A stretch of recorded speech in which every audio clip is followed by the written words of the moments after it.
যারা কৃষিবিদ একটু নীরবে চিন্তা করে দেখুন, তারা তো কম বেশি এই দেশকে দিয়েছে।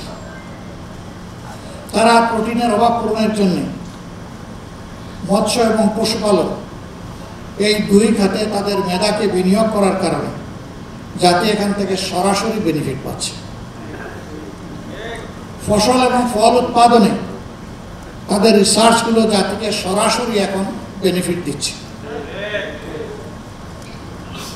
যদি এই ক্ষেত্রে তারা এগিয়ে না আসতেন, বাংলাদেশের মানুষের পেট বিদেশের কাছে ইজারা দিতে হতো।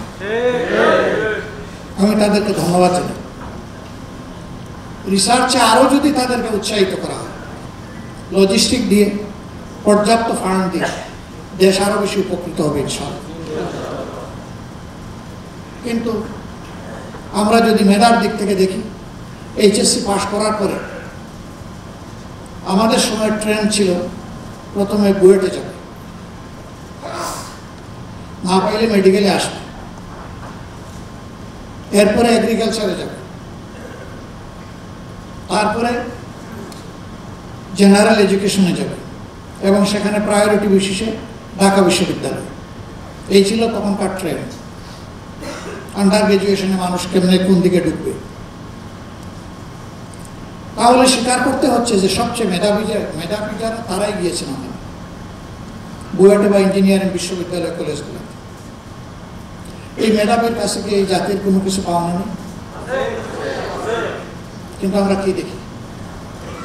আমরা দেখি যে কার্যত একবার একটা মিশুক আবিষ্কার করা হয়েছিল, ওইটা সাস্টেইন হয়। কালার এক্সপার্ট, জর্জ স্যাপ এবং মাইল্ড অন হ্যান্ডস টেকনোলজি সমৃদ্ধ অরিক্স ক্রিস্টাল ওয়াশ আপনার লন্ড্রি এক্সপার্ট। ওটাকে দেখলে মনে হতো যে কোন সময় আবার আসমানে উড়া দেয়। খুব হালকা পাতলা একটা যান, পিছনের দিকে লেখা থাকতো আমি ছোট, আমাকে ধাক্কা দিবেন না।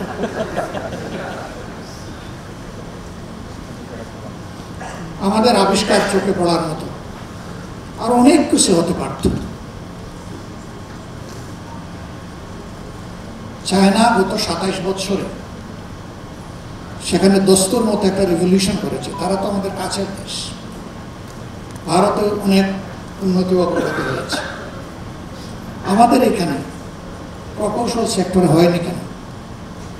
3 কারণে। প্রথমে ইন্টেনশনের অভাব বা প্ল্যানের অভাব, দ্বিতীয়ত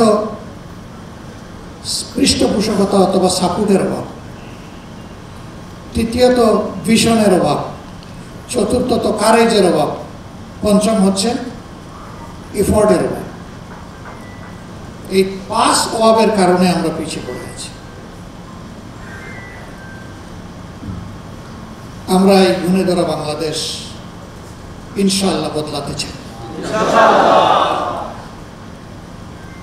এবং জনগণের সহযোগিতা পেলে, আল্লাহ তাআলার আসমানি সাহায্য পেলে ইনশাআল্লাহ এটা সম্ভব। আমরা বিশ্বাস করি 5 বছরে উন্নয়নের বুলেট ট্রেন আমরা চালু করতে পারবো না, কিন্তু ইনশাআল্লাহ এক্সপ্রেস ট্রেন আমরা চালু করতে পারবো। একসময় বুলেট ট্রেন চালু হবে ইনশাআল্লাহ।